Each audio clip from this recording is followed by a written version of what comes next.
Sounds good. Let me just go ahead and set my timer and get this going. So, hello, everybody. First of all, thanks for making the time out. Happy to be here. I actually have owed William and Ben a speaking engagement for a while now. Happy to be here today.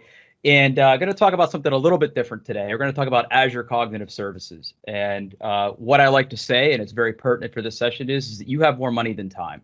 And we're going to sort of explain why I say that about these particular services in Azure and how you can get started with them literally today for very little effort and sort of what benefits they give you. Now, like it was said at the start, right, and it sort of needs to be set up front, is that, yeah, I'm a customer engineer at Microsoft. And I've been there about 2 years now. And it's hard to give a talk about Microsoft stuff without sounding like you're a salesman. I'm not here to be a salesman today. I'm not trying to sell this to you. I don't make any money if you use this. This is just me talking about something that I think is incredibly cool. In terms of getting into contact with me, here's my About Me slide. Not going to spend a lot of time on it. All I would say is if you have questions, can certainly feel free to reach out to me. I'm over on Twitter. I'm over on Twitch from time to time doing stupid stuff. But feel free to reach out if you have any questions after this. So why do I say you have more money than time? Well, it's funny how much data you can sort of accumulate over time. And I think sooner or later, someone is going to ask you to do something with that data, whether it's analysis, whether it's enrichment of that data with other things. And the idea behind Azure Cognitive Services is that it gives you access to basically what is enterprise-ready machine learning models directly in the cloud. Or if you don't want to do it in the cloud, you can also run it locally in containers in your environment. The idea is that there are endpoints that get exposed that are all API driven. And if you need access to things like facial recognition, anomaly detection, text to speech, or real-time translation for your website or your application or your project, Cognitive Services have models built today that will do exactly that. All you really need to do is provision the service, get an access key and an endpoint, and you're off to the races. You can access these things via direct API endpoints through, heck, choose your language. I mean, it could be PowerShell, it could be regular command line curl. We're going to be seeing some demos that I wrote in Python today. It's going to go over some of these things. So all of these things are ways for you to get up and running with these models where you bring the data, we bring the models in Azure, you use them, consume them, and then show the results. Now, again, the problem is that everybody seems like they want machine learning. Everybody seems like they want some sort of AI in their application or their service or whatever. But honestly, the ramp up to get there can be exceptionally difficult and time consuming. You need the domain expertise of what it actually takes to build a machine learning model. You got to have the right amount of data. You have to know the data in and out, and you have to understand what it's going to take to build that model. And oh, by the way, what are you going to run this on? You have the infrastructure either in your cloud environment or in your on-premises environment to be able to develop and utilize these models today. And then how do you keep these models current? When we start talking about machine learning, we talk about AI development, there's this constant concept of making sure that you're constantly training and retraining your models to make sure they're up to date. All of that's sort of handled for you. I mean, this is a service that exists in Azure that gives you access to all these different models straight out of the box. Okay. Now, these cognitive services, and there are a slew of them, and there's probably way too many to list here. We'll see a slide with some of them here in a moment. But the idea is they give you access to these high-quality pre-trained models for very specific scenarios. I can tell you, from what I've used and what I've helped some customers with, the things like real-time translation. I've got a website, and I need to be able to translate the text on this website at a click of a button. Well, rather than having to maintain different nationalized versions of your website, you could use Cognitive Services to do that. I need a way to do facial detection on a series of webcam images for security or auditing purposes. Boom, Cognitive Services can do that facial detection. I need to try to find my brand in a series of pictures. Boom, can totally do that. All of these things are possible provided you have access to Azure, provided you have access to these Cognitive Services. And again, they're all REST API driven. Now, that's not to say that we don't have some SDKs that give you access to these. Like I said, you can write this in C#, you can write it in Python, you can write it in Go, JavaScript, whatever you want to use. Or if failing that, if you've got any kind of language that can make a simple web request, you have access to these services, plain and simple. Now, when we're talking about cognitive services, they're basically broken down into 5 discrete categories that we have out there. Like, for example, we have vision. I want to be able to detect a face. I want to be able to detect a certain classification of object. I want to do form recognition. Like, maybe I have a bunch of tax forms or medical forms that I want to quickly extract data from, right? Those are the types of services that live in what we call the vision classification.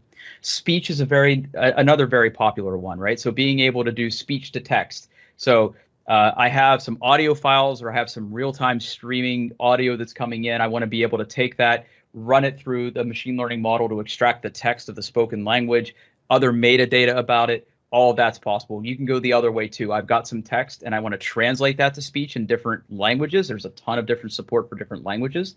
Real-time translation, speaker recognition. Again, maybe you've seen some of these things in like products like PowerPoint or products like Teams. Probably using cognitive services to do that. Okay, language, probably the most popular one. Translation for over 60 different languages. Being able to do bulk translation, being able to do document translation, text analytics, chatbot integration, being able to filter out naughty words, which I think it's a record that I haven't sworn in the time that I've been on this so far.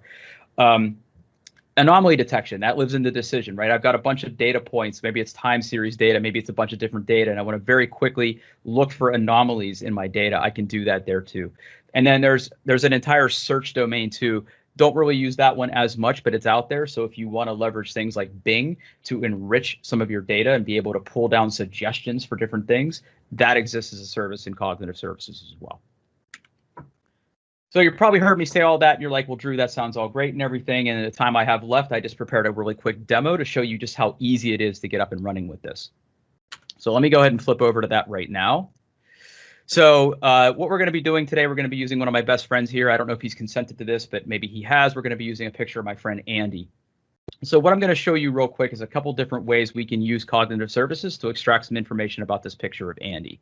So for this demo, what you just need to understand is that, yes, I have an Azure subscription out here. And when you provision these services in Azure, you will be provisioning things like a face API or a vision API. These other things out here are just for demo purposes, but this is basically what you're going to need. These have endpoints.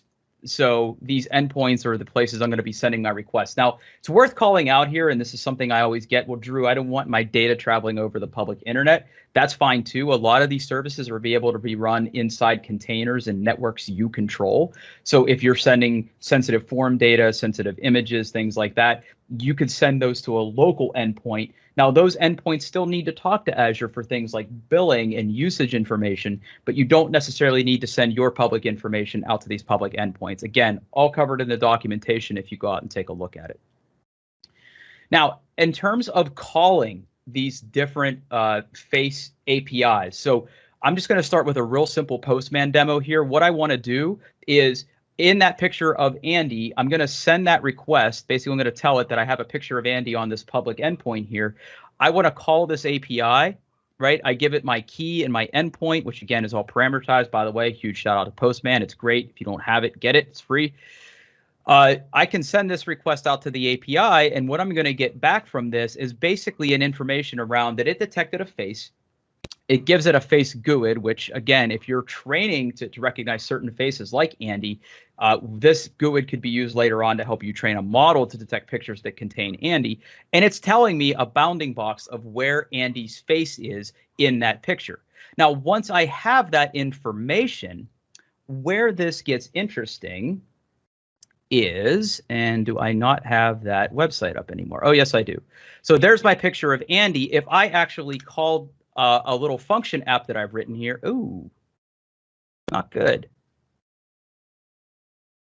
Not found. Uh-oh. Might have a broken demo. But the idea is that bounding box can then be used to draw a picture around Andy. Let me just see if I can figure out why that's not freaking out right now. I think I just have a bad key. Let's grab a key. Oh, actually, it's in my function. Don't have a lot of time left. This is why we don't do demos at the last minute. Let's just grab this real quick. I think that's the same thing. Yeah, I don't know. It's not working, but the idea is that that picture, that image can then be used to draw a picture around Andy's face in real time. Now, for that, we're using the Python SDK. And essentially what we're doing is, calling that same API, digesting this message that comes back here, and then using that to draw the picture on Andy's face. There's other things you can do in here too. Like the other one I want to show you just very quickly is if we call that endpoint API, we're also able to do things like grab information about Andy, right? So we can do analysis on this picture to say, hey, it's a person, it's a man, he's outdoor. It's a man wearing glasses. There's a confidence score that comes on top of that. I'm like 43% confident it's a man wearing glasses outdoors. Andy's definitely not 51. Sorry, Andy. But again, we can do that sort of analysis. And again, all of these things are out of the box functionality that comes with these services. So if you have access to Azure, if you have access to stand up these services, you get an endpoint, you get an API key, get a picture, you're off to the races. And this would apply to all these different services as well. Now, in the time I have left in my slides, when those will be available, got a ton of documentation out here. You can get started with this today. You can start leveraging these things in your language of choice. Go have fun. Go explore. Don't be creepy with it. There's definitely some terms of service around being creepy with some of these services, but for all intent and purpose, you should be able to get up and running. Again, really appreciate everybody. Thank you so much for having me.